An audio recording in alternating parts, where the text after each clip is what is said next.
So I wanted to mention, this off of here, that this video applies to the Super Custom Limited model. You can't see it, it's pretty dirty. But so this model is different than the regular Super Customs in that it has a factory amplifier that's somewhere in the back, behind the rear heater, which is somewhere over there. And this one has, I think it's considered 8 speakers, which I don't know how they counted that, but apparently I would think this is one, then one here, and then there's these pods up above there, and then the ones on the side doors here, which I haven't opened these up, but they're bigger. So on this model, it has a 14 pin that goes to the radio, whereas the Super Custom regular ones have a 10 pin plus a 4 pin. And it's Metra part number, you'll see it here in a second.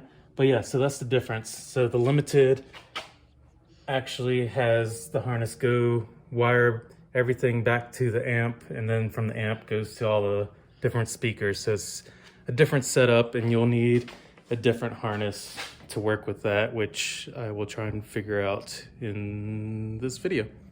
So I got my info about the Hiace Limited having a weird adapter that no one can find from Toyota Hiace Owners of North America. Amazing Facebook group you should join if you haven't Hiace. And so it was mentioned that this adapter is the one to have for the 14 pin with the amplifier in the back, because it essentially turns the, makes them into RCA outputs that are on the back of the radio. So it kind of, goes straight to the amplifier from RCA, which makes sense. The person tried to order this, it was back ordered, so who knows if you can even get it.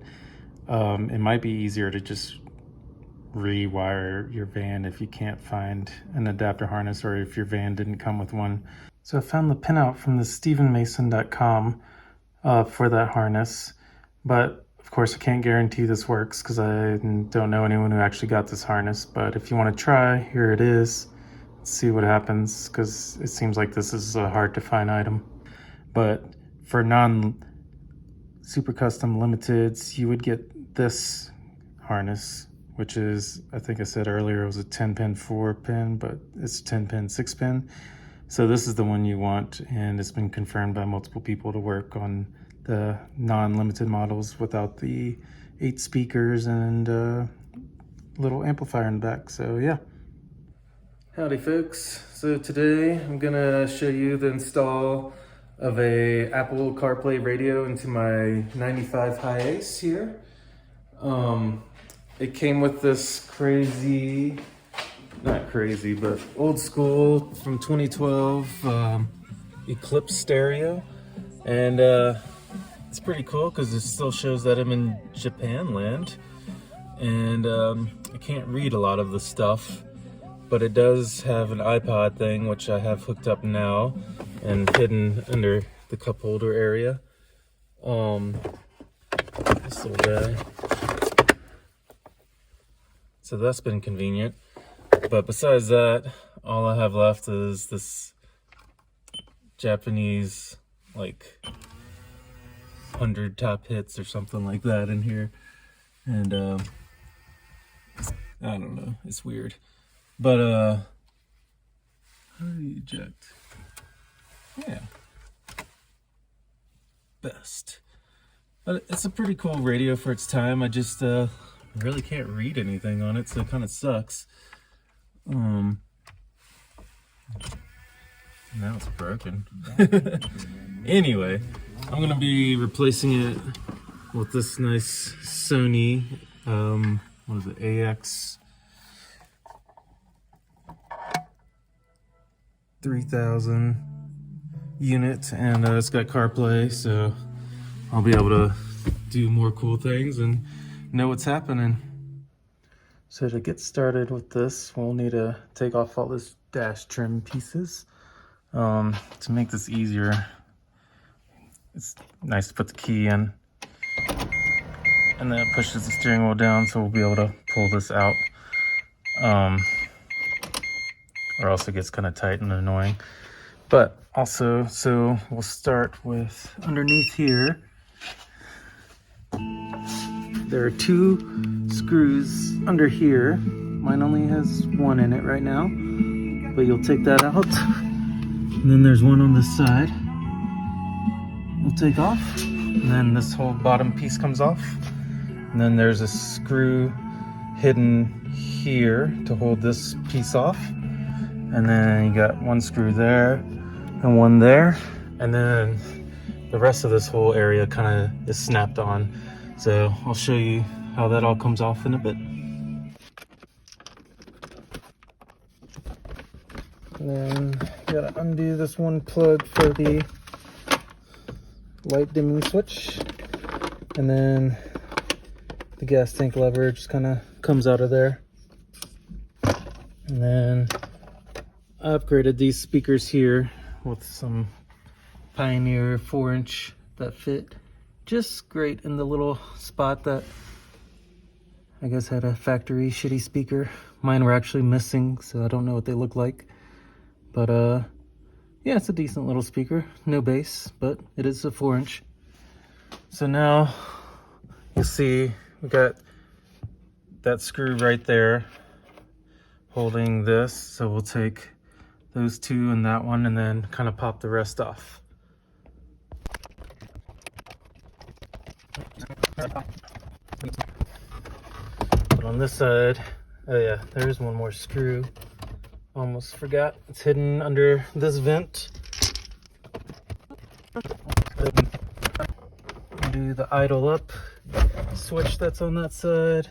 And then on mine, it's kind of got some tension on the flashers, so unplug that and then it loosens up a lot.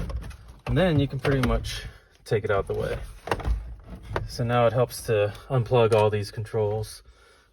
There's a bunch of them back there.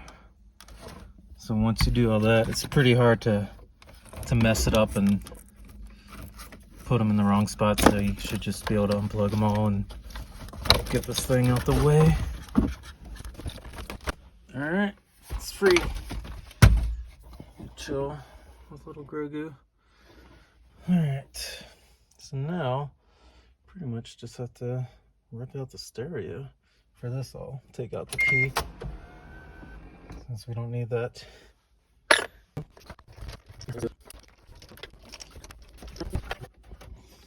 Of course, has all these extra things.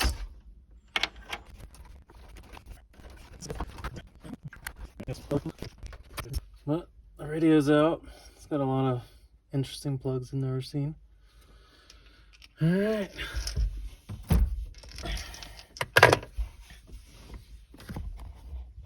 Got this mess in here. All right, I'm gonna rip out some of the old stuff and clean it up a bit and see what's actually going on in there. So I've decided to take all this stuff off, I think, just to get back in there and clean some shit up. So pretty much you need to start taking these screws out on each side of this.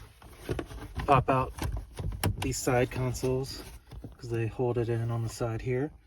And then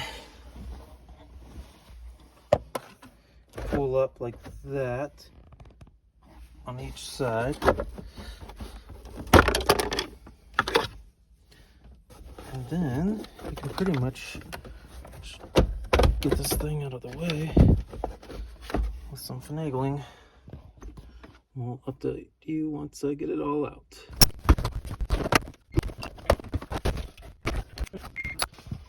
There we have it. More stuff to look at.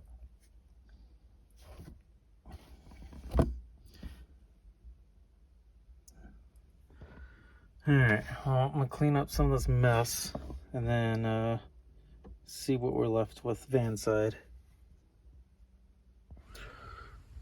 Well, got myself into a mess tracing shit to rip out. There was a lot of stuff in here. Trying to figure out what this weird box is. But then there's like this myriad of wires, and it looks like they're all going up to these and windshield antenna things.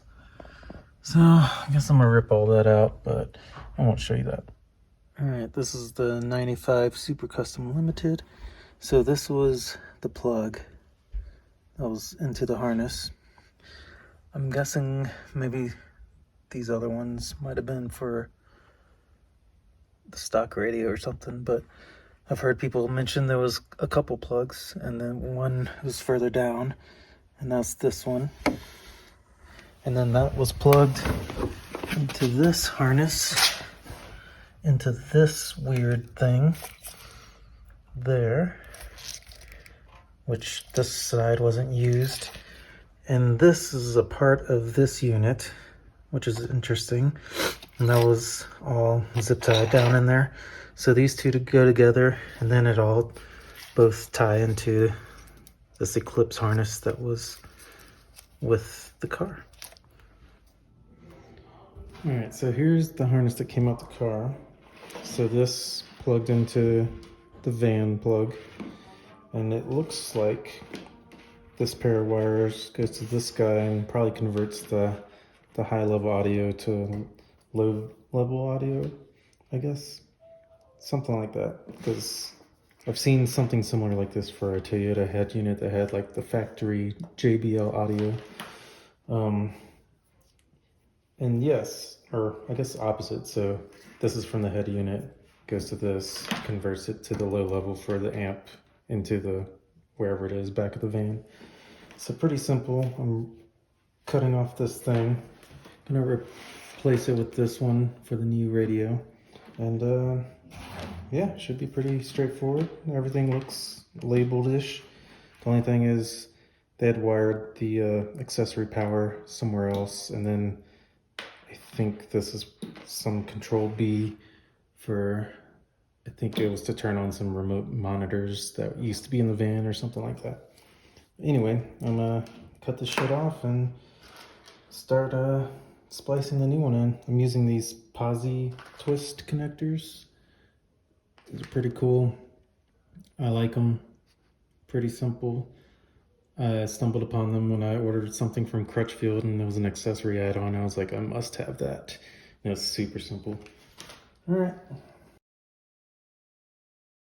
It's pretty cool for the Posi-Twist. You just get two wires, put them together like that, and then put this over it like that, and then you just slap that guy on, and it tightens it. Pretty simple. I really like these things.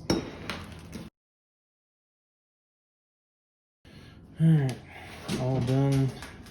Can't read this one, so I don't know what it is. Obviously it's not needed because it wasn't used before. Just gotta connect the ground to somewhere with these grounds, and then plug it in and see what happens.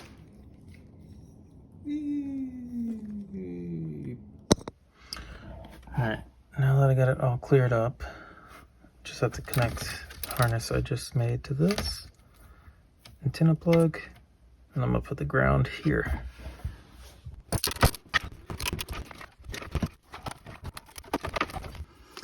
Alright, let's see if I did things right.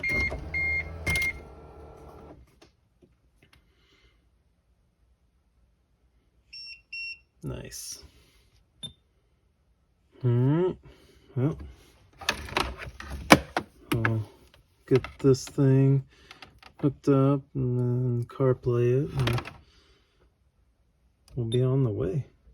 I need to hook up the antenna, but that's the gist of it. Next, I'll be hooking up this little module I have to convert the kilometers to miles per hour. It's this little guy. That's on another video. So it's all installed, ready to go. Everything's awesome. Got all the cool features of the phone on a big screen. Also installed this cool little baby monitor so you can see baby in the back there.